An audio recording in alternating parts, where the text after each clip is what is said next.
Student దశ నుంచి కూడా పనిచేసిన అనుభవం, తర్వాత కార్మిక సంఘాలతో కలిసిమెలిసి నడిచిన అనుభవం ఉన్న మాజీ పార్లమెంట్ సభ్యులు, మీ అందరికీ ఆప్తులు గౌరవనీయులు వినోద్ కుమార్ గారు, గౌరవ ప్రభుత్వ మాజీ చీఫ్ విప్ శ్రీ దాస్యం వినయ్ భాస్కర్ గారు, గౌరవనీయులు మరి గతంలో టీఎన్జిఓ అధ్యక్షుడిగా పనిచేసి తర్వాత బెవరేజెస్ కార్పొరేషన్ చైర్మన్గా పనిచేసి ఇవాళ ఉద్యోగులకి, రిటైర్డ్ ఉద్యోగులకి, ఉపాధ్యాయులకి, అట్లాగే కార్మికులకి అండగా ఉంటున్న అన్న మన పెద్దన దేవిప్రసాద్ గారు, వేదికపైన ఆసీనులైన గౌరవనీయులైన ఇంకా పెద్దలందరికీ, ఇంకా ఒకరి పేరు చెప్పకపోతే బాధపడతారు కాబట్టి పేరు పేరున మా బీఆర్టీయు అదేవిధంగా అన్ని సంఘాల నాయకులకు, చాలా ఓపికగా చాలాసేపటి నుంచి సావధానంగా వింటున్న అన్ని కార్మిక సంఘాల మిత్రులకి, మా ఆడబిడ్డలకి పేరు పేరున అందరికీ హృదయపూర్వకంగా నమస్కారం. నిజంగా చెప్పాలంటే చాలా సావధానంగా, సాకల్యంగా చర్చ జరిగింది. ఈ మధ్యకాలంలో నాకు తెలిసినంతవరకు అసెంబ్లీ సమావేశాల్లో కానీ, పార్లమెంట్ సమావేశాల్లో కానీ, ఈ మాట అంటే మళ్ళీ ఇవ్వడం తిడతాడు నాకు తెలుసు, అయినా సరే ఎందుకంటే ఇంత సాకల్యంగా ఒక ముఖ్యమైన అంశం మీద, కోట్లాది మంది కార్మికులకు సంబంధించిన అంశం మీద ఇంత సాకల్యంగా చర్చ బహుశా పార్లమెంట్లో, అసెంబ్లీలో కూడా జరగలేదు. కాబట్టి చర్చలో పాల్గొని అర్థవంతమైన చాలా ఆలోచనను రేకెత్తించే విధంగా మరి సూచనలు, సలహాలు, అదేవిధంగా భవిష్యత్తుకు దిశానిర్దేశం చేసిన మిత్రులందరికీ ముందుగా ధన్యవాదాలు. ఇవాళ మహానుభావుడు భారతరత్న డాక్టర్ బాబాసాహెబ్ అంబేద్కర్ గారి వర్ధంతి. వారు చెప్పిన ఒక గొప్ప మాట, బోధించు, సమీకరించు, పోరాడు. అంబేద్కర్ తత్వమే క్లుప్తంగా చెప్పాలి అంటే బోధించాలి, సమీకరించాలి, పోరాడాలి. అంటే ఎప్పుడైనా అన్యాయం జరుగుతున్నప్పుడు ఎలుగెత్తాలి, ప్రజలకి, ముఖ్యంగా సహచరులకి, మిత్రులకి మనం ఆ రోజున్న సమస్య యొక్క తీవ్రత ఎప్పటికప్పుడు ప్రజల్ని సమీకరిస్తూ వారికి విషయంలో ఉన్న లోతును బోధిస్తూ సందర్భానుసారంగా పోరాడాలి అని ఆ మహానుభావుడు అంబేద్కర్ గారు ఏదైతే చెప్పారో దానికి అనుగుణంగానే మనం తెలంగాణ ఉద్యమాన్ని కేసీఆర్ గారి నాయకత్వంలో పోరాటాన్ని కూడా నడుపుకున్నాం. వారు రాసిన రాజ్యాంగం ఆలంబనగానే ఇవాళ ఆర్టికల్ 3 ఆధారంగానే మనం రాష్ట్రాన్ని కూడా సాధించుకున్నాం. కాబట్టి ఆ మహనీయుడికి ముందుగా నివాళులు అర్పిస్తూ మనందరి తరపున సంస్కరణల పేరిట ప్రభుత్వాలు తెచ్చే చట్టాలు, ఇవాళ శ్రమశక్తి, ఈ లేబర్ కోడ్స్ ఏదైతే ఉన్నదో సంస్కరణల పేరిట, ఎందుకంటే రిఫార్మ్స్ అవసరం అని చెప్తూ ఉంటారు పెద్దలు, మంత్రులు కానీ, ప్రభుత్వంలో ఉన్న పెద్దలు కానీ, రిఫార్మ్ జరగాలి. ఇంకా కొంతమంది ఒక అడుగు ముందుకేసి చెప్తారు, పర్ఫామ్ చేయాలంటే రిఫార్మ్ ఉండాలి, లేకపోతే పెరిష్ అయిపోతాం, అంటే మిగిలిన మాయమైపోతామని చెప్తూ ఉంటారు. రిఫార్మ్ అవసరమే, సంస్కరణ అవసరమే, కానీ సంస్కరణకు తప్పకుండా ప్రజాస్వామ్యాన్ని బలోపేతం చేసే దిశగా సంస్కరణ జరగాలి, దేశాన్ని బలోపేతం చేసే దిశగా సంస్కరణ జరగాలి తప్ప దేశాన్ని, ముఖ్యంగా దేశంలో ఉండే అన్ని వర్గాలని కలుపుకొని పోయే దిశగా సంస్కరణ ఉండాలి తప్ప కొన్ని వర్గాలను తొక్కేసే విధంగా, కొన్ని వర్గాలను పక్కన పెట్టే విధంగా సంస్కరణ జరిగితే అది సంస్కరణ కాదు, దానివల్ల అల్టిమేట్గా వచ్చేది చెడు తప్ప మంచి జరగదు. ఈ మాట ఎందుకంటా ఉన్నా అంటే మన దేశం నిజంగా కూడా ఒక వైవిధ్యభరితమైన దేశం. ఒకవైపు ప్రపంచంలోనే అతిపెద్ద కుబేరుడు మన దేశం వాడే, ప్రపంచంలోనే అతిపెద్ద కుబేరుడు మన దేశం వాడే. అట్లాగే ప్రపంచంలో ఉన్న అత్యంత పేదరికం ఎక్కడుంది ప్రపంచంలో అంటే కోవిడ్ తర్వాత ఒక లెక్క తీస్తే ఆఫ్రికాలో లేదు. అత్యధిక పేదలున్న దేశం ఏది అంటే మన భారతదేశం. అంటే ప్రపంచ కుబేరుడు మన దగ్గరనే ఉన్నాడు, ప్రపంచంలో పేదరికం అత్యధికంగా ఎక్కడుందంటే మన దేశంలోనే ఉంది. ఇది వాస్తవం. అంటే అందుకే నేను అన్నది వైవిధ్యభరితం అని. ఇంకొక అడుగు ముందుకే చెప్పాలంటే మనది ఇది వైవిధ్యభరితం కాదు, ఇది వైవిధ్య భారతం. అట్లాంటి భారతదేశం మనది. అట్లాంటి ఈ దేశంలో మరి సింహభాగం ప్రజలు, అధిక శాతం ప్రజలు పేదరికానికి దిగువ ఉన్నారని ప్రభుత్వాలే చెప్తున్నాయి. ఇప్పుడు ఉదాహరణకు తెలంగాణ తీసుకోండి. తెలంగాణలో ఇవాళ 92-93% మందికి తెల్ల కార్డులు ఉన్నాయి, రేషన్ కార్డులు. తెల్ల కార్డు అంటే ఏంది? BPL, below poverty line. మరి 92-93% బిలో పావర్టీ లైన్ ఉన్నారని మనమే ఒప్పుకుంటూ ప్రభుత్వాలే ధృవీకరణ ఇస్తూ మరొక వైపు మనం తెచ్చే సంస్కరణలు ఎట్టుండాలా? వాళ్ళను కడుపులో పెట్టుకుని చూసుకునే విధంగా ఉండాలి. అమెరికా ఫలానా చేసింది, లేదా ఐరోపా ఖండంలో ఫలానా చేసినారు సంస్కరణ, అది యథాతథంగా మనకున్న ఫ్రీ ట్రేడ్ ఒప్పందమో లేకపోతే ఇంకో ఒప్పందమో దానివల్ల మనం కూడా చేయాల్సిన ఒత్తిడి ఉంది అని మన మీద రుద్దితే ఎట్లా కుదురుతుంది?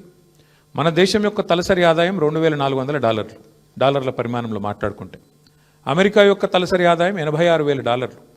నక్కకు నాగలోకి అనుకున్నంత తేడా ఉంది. మరి అక్కడ జరిగింది ఇక్కడ జరగాలంటే, అక్కడ అమలు చేసే సంస్కరణ ఇక్కడ కూడా అమలు కావాలంటే ఎట్లయితుంది? ఇక్కడ పేదవాడు ఎట్లున్నాడు, అక్కడ పేదవాడు ఎట్లున్నాడు. అంటే మీరు ఆలోచించి మనం కోరేది ఏమంటే, నేను ఇవాళ ప్రపంచమంతా ఒక కుగ్రామంగా మారిపోయిందని, ప్రపంచమంతా ఫ్రీ ట్రేడ్ ఒప్పందాల మయమైందని, GATT అని ఇంకోటని ఏదైతే చెప్తా ఉంటారో పెద్దలు మీరు చూస్తూ ఉంటారు. పీయూష్ గోయల్ గారు మొన్ననే ఆస్ట్రేలియా పోయిండు, ఇంకొక యూరోప్ పోయిండు, ఫ్రీ ట్రేడ్ అగ్రిమెంట్ చేసుకుంటున్నామని చెప్తాడు. అల్టిమేట్గా దీనివల్ల ఏమవుతుందంటే, ఆ ఫ్రీ ట్రేడ్ ఒప్పందంలో ఒక చిన్న ముక్కుడు రాసి ఉంటుంది కింద, రిఫార్మ్స్ చేయాలా, వరల్డ్ బ్యాంక్ లోన్ తీసుకుంటామంటారు, దాని కింద రాసి ఉంటాడు గివి మీరు మార్చాలని. వాటికి లోబడి వాటికి ఒత్తిడికి లోనయ్యి వచ్చే కొన్ని రిఫార్మ్స్ వల్ల జరిగే లాభం కంటే దేశానికి నష్టమే ఎక్కువ ఉంటుంది. కొన్ని సందర్భాల్లో కొంతమంది పెద్దలు మాట్లాడితే, నేను పేరు తీసుకొని రాజకీయాలు మాట్లాడను కానీ, కొంతమంది పెద్దలు మాట్లాడితే వింటుంటే బాధ అనిపిస్తుంది. కేసీఆర్ గారి నాయకత్వంలో మన రాష్ట్రంలో మీకు తెలుసు, ఇప్పుడు ఇక్కడ మా మున్సిపల్ GHMC నుంచి మాట్లాడిన తమ్ముడు బాలకృష్ణ కదా, బాలకృష్ణ ఒక మాట అన్నాడు, అడగకుండానే 3 సార్లు జీతం పెంచిండు కేసీఆర్ గారు అని చెప్పిండు. ఎందుకు పెంచిండు కేసీఆర్ గారు? నేను చప్పట్ల కోసం చెప్తలేను. ఎందుకు పెంచిండు కేసీఆర్? గ్రామ పంచాయతీ పారిశుద్ధ్య కార్మికుల జీతం ఎందుకు పెంచిండు అడగకుండానే? మున్సిపల్ వర్కర్లది ఎందుకు పెంచిండు 2 సార్లు? GHMCలో 3 సార్లు ఎందుకు పెంచిండు కేసీఆర్? 200 రూపాయల పెన్షన్ను 2000 ఎందుకు చేసిండు? 500 రూపాయలు ఉన్న వికలాంగుల పెన్షన్ను 4000 ఎందుకు చేసిండు కేసీఆర్? ఎందుకంటే కేసీఆర్ గారు ఒక సూత్రం పట్టుకున్నాడు, చిన్న సూత్రం. బీడీ కార్మికులకు పెన్షన్ ఇచ్చిండు కేసీఆర్, దేశంలో ఎవరు ఇయ్యలే. కమ్యూనిస్టులు రాష్ట్రం నడిపిన రాష్ట్రాల్లో కూడా, రాజ్యం నడిపిన రాష్ట్రాల్లో కూడా బీడీ కార్మికులకు పెన్షన్ ఇయ్యలే, ఒక కేసీఆర్ గారే ఇచ్చిండు. ఎందుకు ఇచ్చిండు? ఎందుకంటే కేసీఆర్ గారు ఒక చిన్న సూత్రం పట్టుకున్నాడు. ఆయన మా అందరికీ చెప్పేది ఏమంటే, పదే ఓ ప్రభుత్వం యొక్క ప్రాథమిక కర్తవ్యం సమాజంలో అత్యంత బలహీనమైన, అత్యంత ఇబ్బందుల్లో ఉన్న వర్గం ఏదైతే ఉంటుందో వాళ్ళని కడుపులో పెట్టుకొని చూసుకొని, వాళ్ళకు 3 పూటలు వాళ్ళ నోట్లకు బువ్వ పోయేటట్టు చూసుకుంటే అశాంతి చెలరేగదు, రెస్ట్లెస్నెస్ ఉండదు, సమాజంలో అసమానత రాదు. ఆ ఉద్దేశంతోనే ముసలోళ్ళకు 2000 పెన్షన్ ఇస్తే ఏమొచ్చింది అంటే, ఆ అవ్వ దగ్గరకో తాత దగ్గరకో మన్మడో మన్మరాలో వచ్చి, అవ్వా నాకు బిస్కెట్ కూడా కొనుక్కుంటా ఇస్తావా, లేదా చాక్లెట్ కొనుక్కుంటా ఇస్తావా అంటే 10 రూపాయలు పెట్టే ధైర్యం వచ్చింది. ఆ అవ్వ మీద గౌరవం పెరుగుతుంది, ఆ మానవీయ సంబంధం పెరుగుతుంది. ఎందుకు చెప్తున్నా అంటే, ప్రభుత్వానికి ఆ మానవీయ కోణం పోతే కొంతమంది పెద్దలు మాట్లాడతారు, రేవడీ కల్చర్ మంచిది కాదు. ఏంటిది రేవడీ కల్చర్ అంటే ఫ్రీగా ఏది ఇవ్వద్దు, అనుచితం, ఉచితాలు మంచిది కాదని మాట్లాడతారు. మళ్ళీ వాళ్ళే అవసరం పడ్డప్పుడు ఎలక్షన్లో గెలిచేందుకు మాత్రం 1,21,00,000 మందికి ఎలక్షన్కు 4 రోజుల ముందు 10,000 రూపాయలు మహిళల ఖాతాలు వేసారు మన బీహార్లో. అంటే ఏ ఎండకా గొడుగు, అవసరం పడితే ఒక తీరుగా, అవసరం లేకపోతే ఇంకో తీరుగా, ఇంత దుర్మార్గంగా ఈ దేశంలో మన ప్రాధాన్యాలు, మన విధానాలు ఉన్నాయి. ఇదంతా మీకు ఎందుకు చెప్తా ఉన్నా అంటే, ఈ దేశంలోని సామాజిక స్థితిగతులు, ఈ దేశంలో ఉండే వివిధ వర్గాల అభిప్రాయాలు తీసుకోకుండా ఏ చట్టం తెచ్చినా ఖచ్చితంగా నిర్ద్వందంగా దాన్ని ప్రతిఘటించాల్సిన బాధ్యత మనందరి మీద ఉన్నది. అందులో రెండో అభిప్రాయం ఎవరికి ఉండాల్సిన అవసరం లేదు. ముఖ్యంగా ఈ దేశంలో ఇప్పుడు ఇందాక శ్రీనివాస్ గౌడ్ గారు ఒక మాట అన్నారు, ప్రభుత్వ ఉద్యోగాలు ఎంత ఉంటాయి, పెన్షనర్లు కానీ లేకపోతే మొత్తం ఇప్పుడు ఉద్యోగాల్లో ఉన్నవాళ్ళు కానీ, అది డైరెక్ట్ ఎంప్లాయ్మెంట్ కానీ, కాంట్రాక్ట్ కానీ, అవుట్ సోర్సింగ్ కానీ, పర్సెంటేజ్ ఆఫ్ పాపులేషన్ తీసుకుంటే మనది 4 కోట్ల జనాభా, మొత్తం ఉద్యోగుల సంఖ్య కాంట్రాక్టు, అవుట్ సోర్సింగ్, రెగ్యులర్ అంతా కలిపితే కూడా 7-7.5 లక్షలు ఉంటారు కావచ్చు, లేదా అంతే కదా, 2-2.5% మధ్యలో ఉంటారు. మరి ప్రైవేట్ రంగంలో ఉన్న వాళ్ళు ఎంతమంది ఉంటారు? 10-15, కొన్ని దగ్గర పారిశ్రామికీకరణ బాగా జరిగితే 20% దాకా ఉన్న పరిస్థితి ఉంటుంది. మిగతా వాళ్ళు అసంఘటిత రంగంలో ఉంటారు, కొంతమంది వ్యవసాయ ఆధారిత పరిశ్రమల మీద ఆధారపడి ఉంటారు. అంటే ఈ ఫండమెంటల్ అండర్స్టాండింగ్ లేకపోతే, ఈ ప్రాథమిక అవగాహన లేకపోతే చట్టాల్లో మానవీయ కోణం లోపిస్తుంది. ఉదాహరణకి నేను ఒక మాట మీకు చెప్పాలి. మన సిరిసిల్ల, నేను ఎక్కడి నుంచి అయితే ప్రాతినిధ్యం వహిస్తున్నాను, మా సిరిసిల్లలో నేత కార్మికులు ఉంటారు. విపరీతమైన ఆత్మహత్యలు జరిగేది.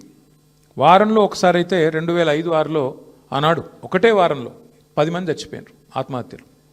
అరే ఇది ఏంది అని చెప్పి కేసీఆర్ గారు ఆనాడు 50 లక్షల రూపాయలు మా పార్టీ నుంచి ఇచ్చి ఒక చిన్న మైక్రో లోన్స్, అంటే interest free loans, micro loans అక్కడ పద్మశాలి కమ్యూనిటీకి అప్పచెప్పి, మీరు కాపాడండి అయ్యా తెలంగాణ వచ్చేదాకా, వచ్చినాక నేను చూసుకుంటా కానీ అప్పటిదాకా కాపాడండి, వాళ్ళు చావకుండా చూసుకోండి అని చెప్పి వాళ్ళకు ఒక 50 లక్షల రూపాయలు. అంటే 50 లక్షలు పెద్ద మొత్తం అని కాదు 2005-6లో, కానీ 50 లక్షలకు ప్రతిపక్షం ఇస్తే ప్రభుత్వం కనీసం ఒక 500 కోట్లు ఇస్తుందేమో అని ఒక ఆశ, కనీసం సిగ్గొస్తుందేమో అని ఒక ఆశ, దానికోసం చేసినాం. అదే ప్రభుత్వం వచ్చినాక ఇచ్చిన మాట ప్రకారం కేసీఆర్ గారు ఒక పని చేసినారు. చాలామంది మూర్ఖులు తెలియక మాట్లాడతారు, ఇప్పుడు అధికారంలో ఉన్నవాళ్ళు కూడా. బతుకమ్మ చీర అని తెచ్చిండు కేసీఆర్ గారు. బతుకమ్మ చీరకు ఓట్లకు లింక్ లేదు, బతుకమ్మ చీర మేము మేనిఫెస్టోలో ఇచ్చిన మాట కూడా కాదు. ఎందుకు తెచ్చిండు కేసీఆర్ గారు? బతుకమ్మ చీర అంటే ఇటు ఆడబిడ్డకేమో బతుకమ్మ సందర్భంగా ఒక కానుక, చిన్న కానుక. అదేం పెద్ద పట్టు చీర కాదు, అదేం నువ్వు లక్షల రూపాయలు విలువ చేసేది కాదు. కానీ ఒక పుట్టింటోళ్ళు ఒక చిన్న కానుక పెట్టిన ఆడపిల్లలు ఎట్లయితే మురిసిపోతారో అట్లా ఒక చిన్న కానుక. అట్లాగే అదే బతుకమ్మ ఇటు నేత కార్మికుడికి బతుకునిచ్చే చీర కావాలి అనే ఉద్దేశంతో అప్పటిదాకా 7-8 వేలు పిలిచి మాట్లాడండి కార్మికులను.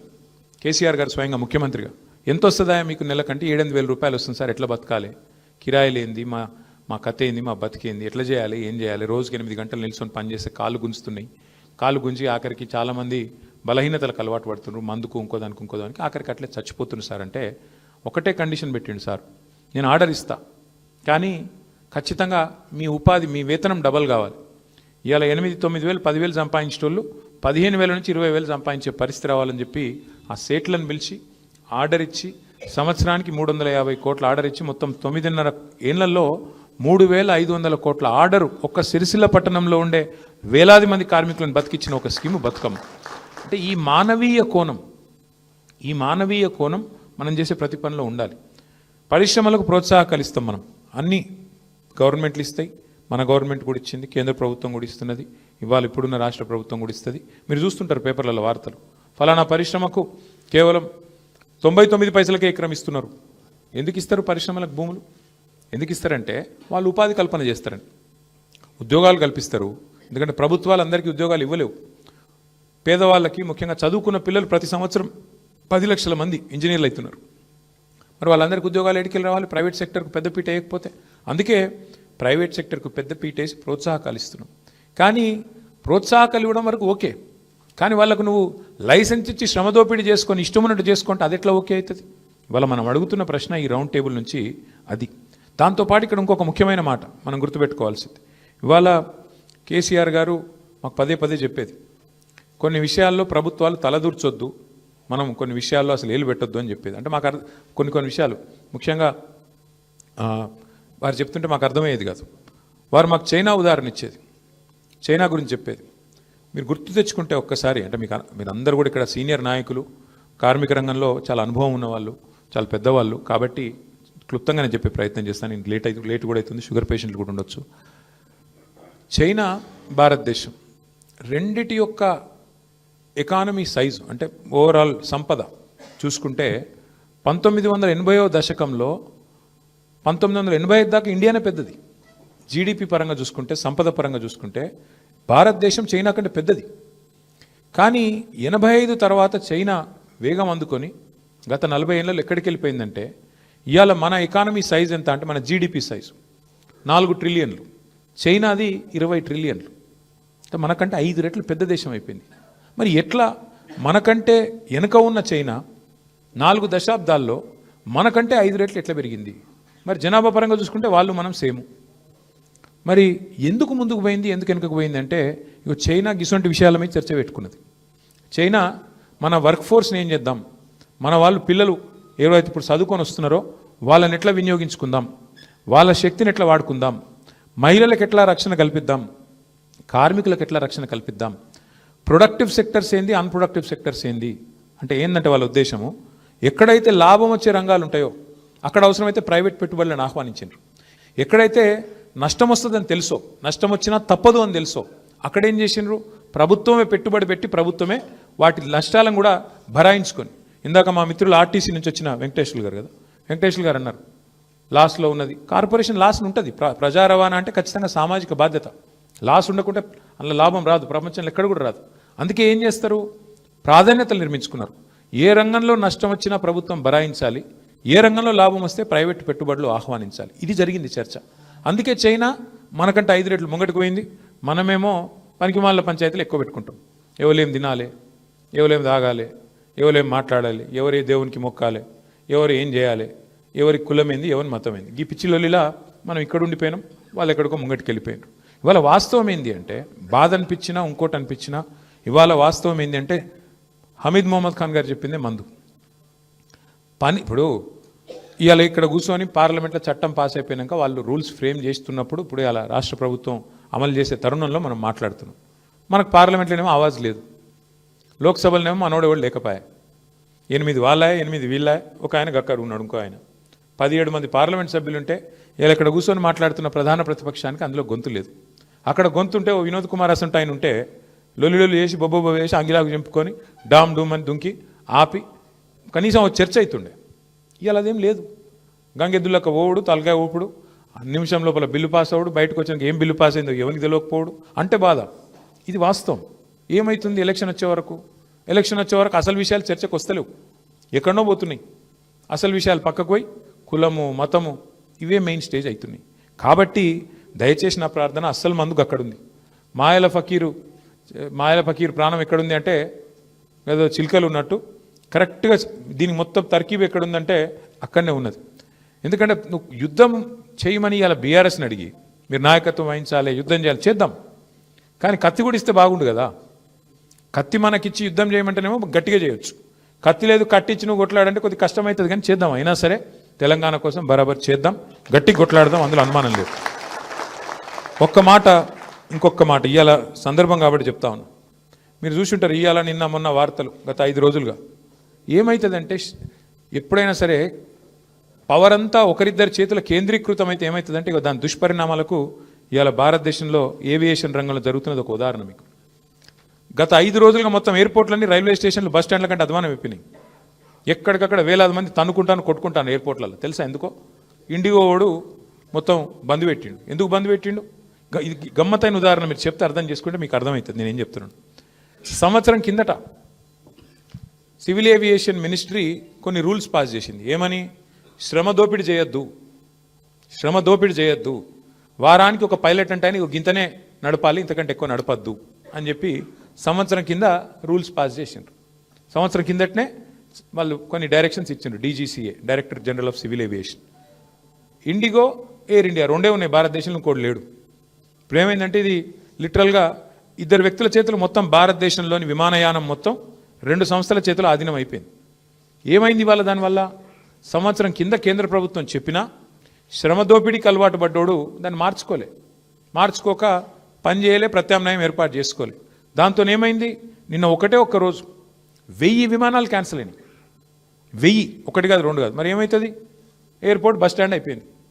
వాస్తవం ఇది. ఏం జరుగుతుంది? కొంతమంది వ్యక్తుల చేతుల్లోనే మొత్తం శక్తి కేంద్రీకృతమైతే దానికి ఒక గొప్ప ఉదాహరణ, ఆ దుష్పరిణామానికి గొప్ప ఉదాహరణ నిన్న మొన్న విమానయాన రంగంలో జరుగుతున్న వ్యవహారం. ఒక ఇండిగో, ఒక ఎయిర్ ఇండియా రెండే మిగిలినాయి ఇప్పుడు భారతదేశంలో. ఒకటి టాటా, ఇంకోటి ఇండిగో. వాళ్ళ చేతులకు పోయింది దేశం. వాళ్ళు ఇప్పుడు ఎస్ అంటే ఎస్, నో అంటే నో. ఆఖరికి ఏమైంది తెలుసా? 5 రోజుల తర్వాత కేంద్ర ప్రభుత్వం మేల్కొని వాళ్ళు ఇచ్చిన ఆర్డర్ వాళ్ళే వెనకకి తీసుకున్నది. ఇవాళ వాళ్ళు ఏ ఆర్డర్ అయితే ఇచ్చిరో, ఇండిగో వాడు మారలే, ప్రైవేట్ వాడు దిగిరాలే. నేను తప్పు చేసినా ఒప్పుకుంటలేడు, వానికి ఫైన్ వేసే దమ్ము లేదు ప్రభుత్వానికి. ఏమైంది ఆఖరికి? ప్రభుత్వం ఇచ్చిన ఆర్డర్ ప్రభుత్వం వెనకకి తీసుకొని ఇంకొక టైం ఇస్తాము అని చెప్పి తగ్గక తప్పని పరిస్థితి వచ్చింది. ఏమవుతుంది? శక్తి మొత్తం, సంపద మొత్తం కొంతమంది చేతుల్లో కేంద్రీకృతం అయితే అంటే ఒక గిది అవుతుంది. పోర్టులు, సీ పోర్టులు, రైల్వేలు మొత్తం ఇచ్చేస్తే ప్రైవేటులకు, అది కొంతమంది చేతుల్లోనే ఉంటే వాడు మునిగితే మొత్తం దేశం మునుగుతుంది. దానికి గొప్ప ఉదాహరణ ఇవాళ మన కళ్ళ ముంగటనే కనబడతా ఉన్నది. ఇంకొక విచిత్రమైన మాట నేను మీకు చెప్తా, నేను చెప్తే నమ్మరు. ఇలా ఈ ప్రభుత్వము, ముఖ్యంగా కేంద్ర ప్రభుత్వం ఏం పని చేస్తుందంటే వాళ్ళకు నచ్చినోళ్ళ కంపెనీలో LICతో పెట్టుబడి పెట్టిస్తుంది. మీరు PF గురించి వాళ్ళు 1-2 కోట్లు కాదు పెట్టింది పెట్టుబడి, 50,000 కోట్లు వాళ్ళకు నచ్చినోళ్ళ కంపెనీలో పెట్టుబడులు పెడుతుంది LIC. ఇది జరుగుతుంది ఇలా దేశంలో. ఇవన్నీ మరి మనం మాట్లాడుకోకపోతే, చెప్పుకోకపోతే మనం ఫెయిల్ అవుతాము. అల్టిమేట్గా అర్థం కాకపోతే ప్రజలు కూడా రోడ్ల మీదకి రారు, కార్మికులు కూడా తెలియకపోతే ఏం మాట్లాడతారు? చెప్పాల్సిన బాధ్యత మన మీదే ఉన్నది. Yes, ease of doing business ఉండాలి, మంచిదే. కానీ క్వాలిటీ ఆఫ్ డూయింగ్ బిజినెస్ కూడా ఉండాలి. పని చేసే కాడ క్వాలిటీ కూడా ఉండాలి. అంటే అక్కడ మహిళలు పనిచేస్తారు, మరి వాళ్ళకి సంబంధించిన ప్రత్యేక అవసరాలు ఉంటాయి, మరి వాటికి సంబంధించిన ఏర్పాట్లు ఉన్నాయి. అయ్యాలా నాకు కొన్ని చెప్తే మీరు ఆశ్చర్యపోతారు. కొన్ని గార్మెంట్ కంపెనీలు తెచ్చిన నేను మంత్రిగా ఉన్నప్పుడు. ఆ గార్మెంట్ కంపెనీల యూనిట్ వాళ్ళది వేరే రాష్ట్రంలో ఉంటే చూడడానికి పోయిన నేను. నిజంగా నేను పరిశాన్ అయినా. ఎంత ఆధునికంగా ఉన్నాయంటే అమెరికాలో ఉన్నట్టున్నాయి. నేను అడిగిన, ఏందయ్యా ఇది ఇంత బాగా కట్టిన, మీరు ఏం సంగతి, మరి కాస్ట్లీ కట్టినవి ఏంది అన్న. ఆయన ఏమన్నాడు తెలుసా నాకు? సార్ నాది ఎక్స్పోర్ట్ యూనిట్ సార్, మొత్తం ఎక్స్పోర్ట్ చేయాలి నేను. వాళ్ళు ప్రపంచంలో ఉండే పెద్ద వాళ్ళందరూ, కస్టమర్లందరూ వస్తారు, వాడు ఏ సకాలు అయిపోయినా ఆర్డర్ క్యాన్సిల్ చేస్తాడు సార్, అందుకే ఇట్లా కట్టినా అన్నాడు. అంటే నేను అడిగిన, మరి ఎక్స్పోర్ట్ కాకుండా దేశంలో అమ్మేది ఎట్లుంటుంది అని అడిగిన. ఇట్లుండదు సార్ అన్నాడు. అంటే మన పరిస్థితి ఏంటంటే మనోళ్ళ కోసం అయితేనేమో సౌలత్ ఉండాల్సిన అవసరం లేదు, ఎట్లన్నా నడిపిస్తారు, మేనేజ్మెంట్తో నడిపిస్తారు. అదే బయటికి పంపే కాడ మాత్రం వాడు వచ్చి చెక్ చేస్తాడు కాబట్టి, వాడు ఆర్డర్ క్యాన్సిల్ చేస్తాడు కాబట్టి ఒళ్ళు దగ్గర పెట్టుకొని పెయ్యి దగ్గర పెట్టుకొని ఆడ మాత్రం లేడీస్కి సంబంధించి పిల్లలకు సంబంధించి అన్ని ఏర్పాట్లు చక్కగా ఉంటాయి. నేను అనేది గదే ప్రభుత్వాలు చేయాల్సిన పని ఏంటి అంటే, yes ease of doing business అవసరమే, కానీ క్వాలిటీ ఆఫ్ డూయింగ్ బిజినెస్ కూడా ఉండాలి కదా. పని చేసేటోళ్ళు 8 గంటల కంటే ఎక్కువ పని చేయాలంటే, ఇప్పుడు ఉదాహరణకు మస్తుగా చెప్పొచ్చు డైలాగులు, నేను 18 గంటలు పని చేస్తా, 20 గంటలు పని చేస్తాను, డైలాగులు మస్తుగా చెప్పొచ్చు. ప్రొడక్టివ్ అవర్స్ ఎన్ని పని చేస్తారని నాకు అర్థం కాదు. ప్రొడక్టివ్గా ఏ మనిషి అన్నా 6-7 గంటల కంటే ఎక్కువ పని చేస్తుందా? బుర్ర స్విచ్ ఆఫ్ అయిపోతుంది. మైండ్ యాబ్సెంట్ బాడీ ప్రజెంట్ అన్నట్టు అక్కడ కూర్చుంటాడు కావచ్చు, కానీ గానిగెద్దోలే పని అవుతుందా? కాదు. వాస్తవం అది. ఏ మీటింగ్ కూడా 4 గంటల కంటే ఎక్కువ నడిపిస్తే అందులో కూడా ఏం ఎక్కది, ఏదో టైంపాస్ నడుతూ ఉంటుంది ముచ్చట, కానీ 2-3 గంటలు దాటిందంటే ఏముండదు, ఎక్కది. ఈ విషయం మర్చిపోయి 8 గంటల కంటే ఎక్కువ పని చేయాలి. ఇప్పుడు ఎంత విచిత్రమైన రూల్ అంటే అది, 8 గంటల కంటే ఎక్కువ పని చేయొద్దని మీరు పోరాడి తెచ్చుకున్న చట్టం, అది హక్కు. దాన్ని అలా తుంగలో దొక్కుతూ 6 రోజులు ఇంటూ 8 అంటే 48 గంటలు. ఆ 48 గంటలు యజమాని ఎట్లన్నా పని చేయించుకోవచ్చాడు. అంటే ఒకరోజు 12 గంటలు అనొచ్చు, ఒకరోజు 10 గంటలు అనొచ్చు, ఒకరోజు 4 గంటలు అనొచ్చు, మిగతా టైం పని లేదు నువ్వు వెళ్ళిపోనొచ్చు, అవసరమైతే తీసేయొచ్చు అని ఎక్కడ పెడుతున్నారు? ఇదివరకు 100 మంది కంటే పైన ఉంటే మీరు ఖచ్చితంగా ప్రభుత్వానికి తెలిపి ఎవరినైనా తీసేయచ్చు. కానీ ఇప్పుడు ఏం చేసినారు? 300లకు పెంచినారు దాన్ని. 300 కంటే ఎక్కువ రోల్స్లో ఉన్న ఎంప్లాయీస్ ఉండే కంపెనీలు ఎన్ని ఉంటాయండి? వాళ్ళ కంపెనీలన్నీ ఏం చేస్తున్నాయి? కాంట్రాక్టు, అవుట్సోర్సింగ్ పేరు మీద 300 మంది లోపల రోల్స్లో పెట్టుకుంటారు, మిగతా వాళ్ళంతా కూడా కాంట్రాక్ట్ల కింద అవుట్సోర్సింగ్ కింద పెడతారు. ఇది ఎవరికి తెలియదు ఈ విద్య. కాబట్టి ఇంత బాహాటంగా మీరు లైసెన్స్ ఇచ్చి, ఒకప్పుడు ఎస్ఈజెడ్లు వచ్చినప్పుడు లొల్లి పెట్టినారు, ఇలా మరి మొత్తం దేశాన్ని ఎస్ఈజెడ్ చేస్తున్నారు. ఎస్ఈజెడ్ అంటే ఇక్కడ కార్మిక చట్టాలు ఉండవు, హైర్ అండ్ ఫైర్ ఎప్పుడంటే అప్పుడు చేయొచ్చు, మినిమం డిగ్నిటీ ఉండదు అని చెప్పి లొల్లి పెట్టినారు ఆ రోజు సెజ్జులకు వ్యతిరేకంగా. మరి ఇలా ఆ రోజు సెజ్జులకు వ్యతిరేకంగా పోరాటం చేసిన వాళ్ళు దేశం మొత్తమే సెజ్ అయిపోతుంటే, దేశం మొత్తంలోనే కార్మికులకు హక్కులు లేకుండా కాలరాస్తుంటే, మాట్లాడకపోతే పార్లమెంట్లోనే మాకు ఆవాజ్ లేకపోయా. రాజ్యసభలు ఉందనుకోండి, లోక్సభలో లేదు. మరి ఏం చేయాలి? అందుకే నా ప్రపోజల్ ఏంటి అంటే, మీ అందరితో కూడా ఒకసారి మనం గుర్తు తెచ్చుకుంటే వెనక్కి తిరిగి, తప్పకుండా మనం ఇవాళ కొన్ని నిర్ణయాలు తీసుకోవాల్సిన బాధ్యత ప్రధాన ప్రతిపక్షంగా మన మీద ఉన్నది. అందులో నేను ప్రతిపాదించేది ముందుగా గౌరవ పెద్దలు రాంబాబు గారికి, వినోద్ గారికి, ముఖ్యంగా అదేవిధంగా సహచర పెద్దలందరికీ కూడా ముందుగా ఈ 4 లేబర్ కోడ్స్ మీద ముందు మనకి ఇప్పుడు ఇంతకుముందు ఒక మిత్రులు అన్నారు, ఎవరో గుర్తు రావట్లేదు, కానీ మన వాళ్ళకి అవగాహన లేదు, నిజానికి చాలా మందికి తెలియదు వీటి వల్ల జరిగే దుష్పరిణామాలు అని చెప్పాను. ముందు చేయాల్సిన పని ఏంటంటే, బోధించు, సమీకరించు, పోరాడు అనే సూత్రంలో భాగంగా అన్ని మా వినయ్ భాస్కర్ గారు అనుకుంటా చెప్పింది, అవగాహన లేదు అని. ఖచ్చితంగా వరంగల్ నుంచే ప్రారంభిద్దాం వినయ్ భాస్కర్ గారు. అన్ని జిల్లా కేంద్రాలలో మన పార్టీ కార్యాలయాల్లోనే మరి అవగాహన సదస్సులు ఈ కోడ్స్ గురించి వెంటనే ఏర్పాటు చేద్దాం. వినోద్ గారితో నా రిక్వెస్ట్, మీరు రాంబాబు గారు కూర్చొని మల్లారెడ్డి గారు డేట్ తీసుకోండి, శ్రీనివాస్ గౌడ్ గారు డేట్ తీసుకోండి, వినయ్ భాస్కర్ గారు ముందు పాత 10 జిల్లాలు ఏవైతున్నాయో ఫస్ట్ పాత 10 జిల్లాలు కవర్ చేద్దాం. అతనిక కొత్త జిల్లాలకు కూడా పోదాము. ముందైతే వరంగల్, మహబూబ్నగర్, నల్లగొండ, కరీంనగర్, రంగారెడ్డి, ఏ జిల్లాలు అయితే పాత డిస్ట్రిక్ట్ హెడ్ క్వార్టర్లు ఉన్నాయో అక్కడ ఒక షెడ్యూల్ రూపొందించి మనం డిమాండ్ ఒకటే, మనది ఆ మీటింగ్ యొక్క డిమాండ్ ఒకటే. సరే, కేంద్ర ప్రభుత్వం అంటే మందబలంతో పాస్ చేసింది, రాష్ట్ర ప్రభుత్వం అమలు చేయాల్సిన అవసరం లేదు, అమలు చేయవద్దు అని డిమాండ్ చేస్తూ కాంగ్రెస్ ప్రభుత్వాన్ని నిలదీస్తూ మనం ఈ కార్యక్రమాన్ని రూపొందిద్దాం. ఇక్కడ కాంగ్రెస్ ఎందుకు నిలదీయాలి అని మీరు అడగచ్చు. సింపుల్ సూత్రం, కాంగ్రెస్ ఈ బిల్లులను వ్యతిరేకించింది ఏది పార్లమెంట్లో, మరి అక్కడ వ్యతిరేకిస్తే ఎట్లా, ఇక్కడ పాస్ చేస్తే ఎట్లా? సింపుల్. సోనియా గాంధీ స్వయంగా బిల్లును వ్యతిరేకిస్తూ మాట్లాడింది. మరి సోనియా గాంధీ గారు మాట్లాడితే ఇక్కడ రేవంత్ రెడ్డి గారు ఎట్లా ఆమోదిస్తారు, ఎట్లా అమలు చేస్తారు? ఇది చిన్న లాజిక్ పట్టుకోవాలి. ప్రతి జిల్లా కేంద్రంలో ఇదే నినాదంగా తీసుకుందాం. ఖచ్చితంగా రాష్ట్రం ఒకసారి తెలంగాణలో విజయం సాధించినాం అనుకోండి, తెలంగాణలో విజయం సాధిస్తే ఆటోమేటిక్గా ఇది వేరే వాళ్ళకి స్ఫూర్తి అవుతుంది, బెంగాల్లో స్ఫూర్తి అవుతుంది, తమిళనాడులో స్ఫూర్తి అవుతుంది, ఇంకా వేరే రాష్ట్రాల్లో స్ఫూర్తిగా నిలుస్తుంది. ఎందుకంటే ఇది కంకరెంట్ లిస్ట్లో ఉంది. లేబర్ అనేది కంకరెంట్ అంటే రాష్ట్రము కేంద్రానికి కొన్ని సంయుక్త లిస్టులు ఉంటాయి, కొన్నేమో ఎక్స్క్లూజివ్ కేంద్రం లిస్ట్ ఉంటుంది, కొంతేమో రాష్ట్రం లిస్ట్ ఉంటుంది. కార్మిక విభాగం అనేది, కార్మిక రక్షణ అనేది కంకరెంట్ లిస్ట్లో ఉంది. కాబట్టి మన నినాదం, కేంద్రం తెలుసో తెలియకనో ఆమోదించినా మీరు అమలు చేయొద్దు అని రాష్ట్ర ప్రభుత్వాన్ని డిమాండ్ చేస్తూ అన్ని జిల్లాలలో అవగాహన సదస్సులు నిర్వహిద్దాం. రెండవది,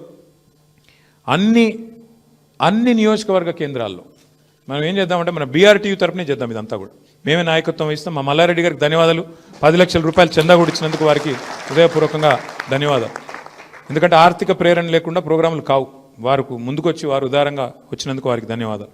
అన్ని నియోజకవర్గాల్లో ఉండే అన్ని పార్టీల ఎమ్మెల్యేలకు మన వాళ్ళు పోయి రిప్రజెంటేషన్ ఇవ్వాలి. దయచేసి ఇది అర్థం చేసుకోండి. మీరు కేంద్రం పాస్ చేసినంత మాత్రాన మీరు అమలు చేయాల్సిన అవసరం లేదు. గతంలో కేసీఆర్ గారు ఉన్నప్పుడు చేయలేదు. కొన్ని వారు మన మీద మెడ మీద కత్తి పెట్టినా చేయలేదు. మీరు కూడా దయచేసి శాసనసభలో మాట్లాడాలా. ఇది పార్టీలకు అతీతంగా అందరు ఎమ్మెల్యేలకి తప్పకుండా మనం అఖిలపక్షాన్ని కూడగట్టండి. రాంబాబు గారు మంచి మాట చెప్పినారు. కమ్యూనిస్టులు ఫోన్ చేసినారు, నక్సలైట్లు ఫోన్ చేసినారు, సంతోషం. కలుపుకో, ఏం ఇబ్బంది లేదు, కలుపుకో.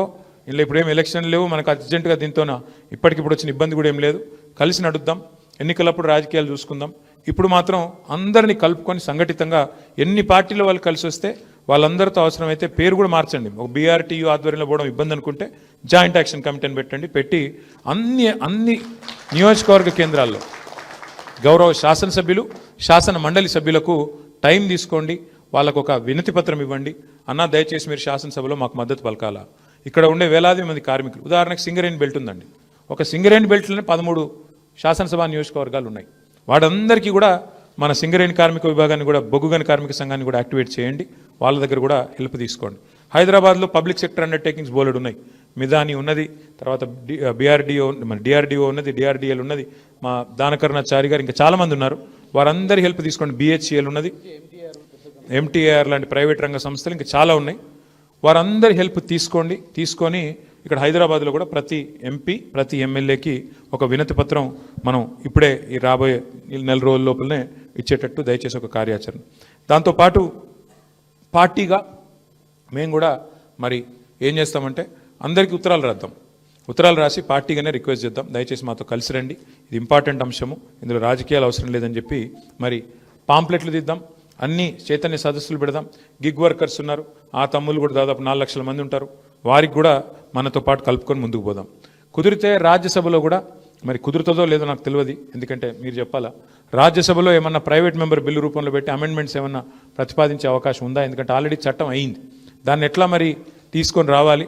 రాజ్యసభలో మా ఫ్లోర్ లీడర్ గారితో, సురేష్ రెడ్డి గారితో, మా సభ్యులు అక్కడ ఉండే 4 సభ్యులతో కూడా మాట్లాడి వారితో కూడా డెఫినెట్గా ఏమన్నా ప్రయత్నం చేద్దాం. ఇంకొకటి స్టాండింగ్ కమిటీ ఆన్ లేబర్ అని ఉంటుంది ఒకటి. ఒక్క నిమిషం తమ్ముడు, ఒక్క నిమిషం కూర్చో. ఆఖరికి చెప్తా. స్టాండింగ్ కమిటీ ఆన్ లేబర్ అని ఉంటుంది. ఆ స్టాండింగ్ కమిటీ ఆన్ లేబర్ ఎవరు చైర్మన్గా ఉన్నారు, అందులో మెంబర్లు ఎవరు, దయచేసి తెలుసుకోండి. నేను కూడా ఒక పని చేస్తాను. వచ్చే వారం మా మంత్రి గారు ఉన్నారు, ఆయన పేరు మన్సుఖ్ మాండవియానా, కేంద్ర కార్మిక శాఖ మంత్రి మన్సుఖ్ మాండవియా అన్నట్టున్నారు. వారిని కూడా కలుద్దాం. స్టాండింగ్ కమిటీ ఆన్ లేబర్ను కూడా కలుద్దాం. ఎందుకంటే జనరల్గా ఏం చేస్తారంటే ఈ బడ్జెట్ సమావేశాల్లో ఆ లేబర్ కమిటీ ఏదైతే ఉంటుందో వారు దాన్ని మీటింగ్లు కూడా పెడతా ఉంటారు. స్టాండింగ్ కమిటీ మీటింగ్లు కూడా రెగ్యులర్గా అవుతూ ఉంటాయి. వారందరినీ కలిసి వారికి కూడా ఒక రిప్రజెంటేషన్ ఇద్దాం. ఢిల్లీలో మీరు వచ్చే వారం టైం తీసుకోండి, నేను కూడా వస్తాను. నాతో పాటు ఇంకెవరైనా మిత్రులు పార్టీ నుంచి రాదలుచుకుంటే శ్రీనివాస్ గౌడ్ గారు, మల్లారెడ్డి గారు, అందరం కూడా పోయి అక్కడ కూడా రిప్రజెంటేషన్ ఇద్దాం. ఇచ్చి దయచేసి మీరు అనవసరంగా రాష్ట్రాల మీద ఒత్తిడి పెట్టకండి. రాష్ట్రాలకు మీరు ఆ స్వేచ్ఛనియండి, అమలు చేసేది చేయండి అని చెప్పి వారి మీద కూడా ప్రివేల్ అయ్యే ప్రయత్నం కూడా చేద్దాం. దాంతోపాటు చాలా మంచి మాట వెంకటేశ్వర గారు నాకు చెప్పింది బాగా నచ్చింది. ఇప్పుడు అన్నిటికీ ఫాస్ట్ ట్రాక్ కోర్ట్స్ ఉన్నాయి, కమర్షియల్ కోర్ట్స్ ఉన్నాయి, వాణిజ్యపరమైన ఇష్యూస్ వచ్చినప్పుడు రకరకాల కోర్ట్స్ ఉన్నాయి. మరి లేబర్ కోర్టుకి జడ్జి లేకపోతే, ఇబ్బంది వస్తే ఎక్కడ పోవాలా? చాలా గొప్ప మాట చెప్పారు వెంకటేశ్వర గారు, మాకు తెలియదు నిజానికి ఇది. కాబట్టి నేను వినోద్ కుమార్ గారిని కోరేది, అవసరమైతే మీరు మన డెలిగేషన్ రాష్ట్ర హైకోర్టు సీజే గారి దగ్గర తీసుకోండి, సీజేని కలుద్దాం. కలిసి ఇట్లా వెంటనే జడ్జీలు లేబర్ కోర్టులకు అపాయింట్ చేయండి సార్ అని చెప్పి మా పార్టీ నుంచి ఒక ప్రత్యేకంగా బృందం కూడా పోయి కలుస్తాము.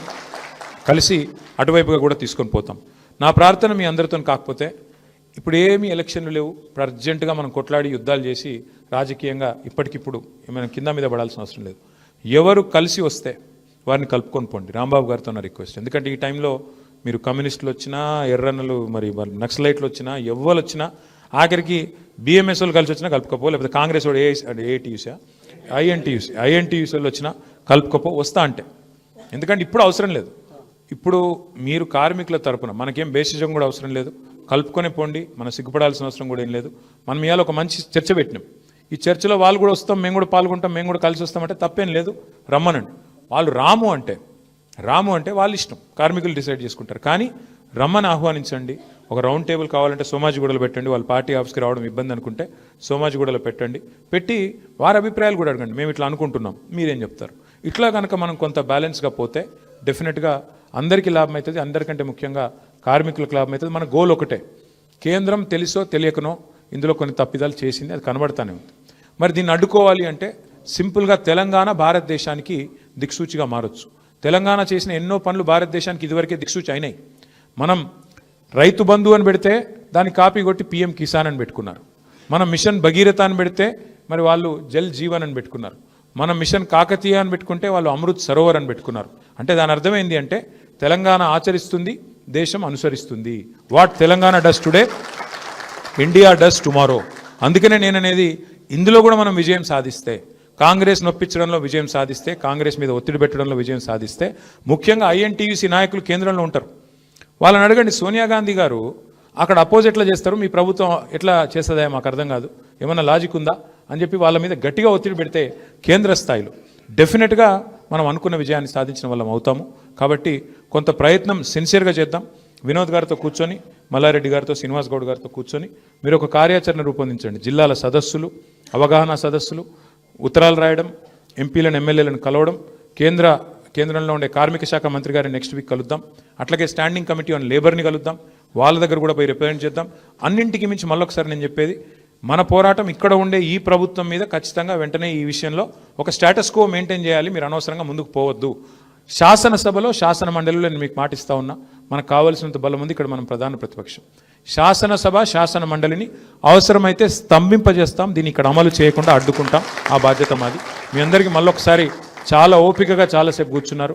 పేరు పేరున అందరికీ ధన్యవాదాలు. అందరికీ భోజనాలు కూడా ఏర్పాటు చేశారు. కాబట్టి భోజనం చేసే వెళ్ళాల్సిందిగా కోరుతూ మిత్రులు మళ్ళొకసారి రాంబాబు గారికి అభినందనలు. Thank you.